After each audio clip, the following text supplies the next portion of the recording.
Jarðhiti sannarlega ein af okkar stærstu auðlindum og það löng hefð fyrir nýtingu jarðhita hér á landi. Framan af var nýting fyrst og fremst til húshitunar en á síðustu áratugum hefur verið líka í vaxandi mæli til raforkuvinnslu. Stór hluti þessara auðlindar þó enn ónýttur. Landsvirkjun rekur elstu jarðvarmavirkjanir landsins í Bjarnarflagi og Kröflu. Þrátt fyrir það stendur jarðhiti á bak við tiltölulega lítinn hluta af okkar raforkuvinnslu í dag. En okkar áætlanir gera ráð fyrir að það hlutfall breytist í nánustu framtíð og líklegt að næsta virkjun sem við ráðumst í byggingu á verði jarðvarmavirkjun.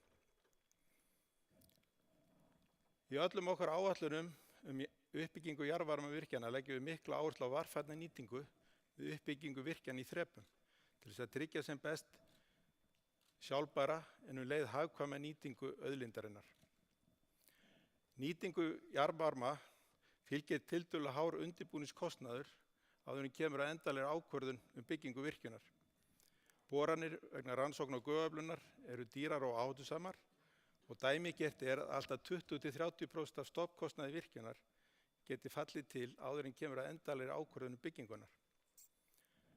Stofnkostnaður jarðvarmavirkjana til hreinnar raforkuframleiðslu einnig nokkru hærri en stofnkostnaður hagkvæmustu vatnsaflskosta.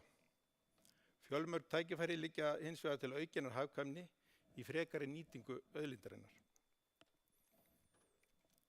Borun dýpra niður í jarðhitageyminn með það markmið að sækja meira afl í hverja holu hefur verið til skoðunar nokkur ára skeið. Fyrst á eina djúpborunarhola landsins var boruð í Kröflu á vegum íslenska djúpborunarverkefnisins sem Landsvirkjun stendur að ásamt nokkrum öðrum fyrirtækjum. Fjölmargar tæknilegar áskoranir þarf þó að yfirstíga áður en slík nýting verður möguleg. Með lengri stefnuborunum opnast möguleiki á að nýta svæði sem hingað til hafa verið illa aðgengileg af tæknilegum eða umhverfislegum ástæðum. Þetta opnar einnig það möguleika að bora fleiri holur frá hverjum borteig og minnka þannig verulega rask á yfirborði og draga þannig úr umhverfisáhrifum jarðvarmavirkjana. Frekari nýting á lághita með skiljuvatnsvirkjunum getur einnig aukið nýtingu til raforkuvinnslu alltaf 20% háð aðstæðum á hverjum stað. Síðast en ekki síst má nefna frekari nýtingu orku og efnastrauma frá jarðvarmavirkjunum. Það liggur að sjálfsögðu beinast við að nýta heitt vatn til húshitunar en eins og kom fram hér áður þá sá markaður mestu mettaður á Íslandi en nýting þessara strauma til iðnaðarframleiðslu einnig áhugaverð, til dæmis framleiðslu á eldsneyti.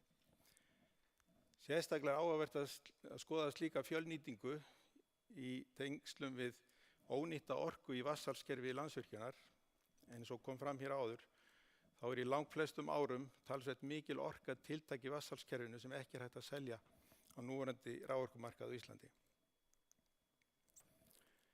En snúum okkur þá að þeim jarðvarmakostum sem til athugunar hjá Landsvirkjun.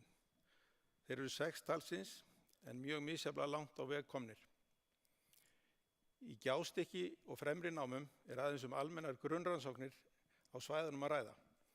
Gjástykki í verndarflokki rammaáætlunar en fremri námur í biðflokki. Í Hágöngum hefur verið boruð ein háhitahola sem gefur 4 megawatt afli. Það svæði í biðflokki rammaáætlunar og vinna við mat á umhverfisáhrifum hefur ekki hafist. Aukin nýting Kröflusvæðisins með stækkun Kröfluvirkjunar hefur lengi verið til skoðunar og mat á umhverfisáhrifum Kröfluvirkjunar 2 með alltaf 150 megawatt afli liggur fyrir. Sá virkjanakostur í nýtingarflokki en ekki hefur verið sótt framkvæmda eða virkjunarleyfi. Í Bjarnarflagi gert ráð fyrir 45 megawatt virkjun í fyrsta áfanga með mögulegri stækkun í 90 megawatt í seinni áfanga. Virkjanakosturinn í nýtingarflokki eins og kom fram hér áðan en nýlega úrskurðaði Skipulagsstofnun að endurskoða þurfi að talsverðum hluta mat á umhverfisáhrifum virkjunarinnar sem var orðið meira en 10 ára gamalt. Sá kostur sem lengst kominn hjá okkur að jarðvarmavirkjanakostum Þeistareykjavirkjun.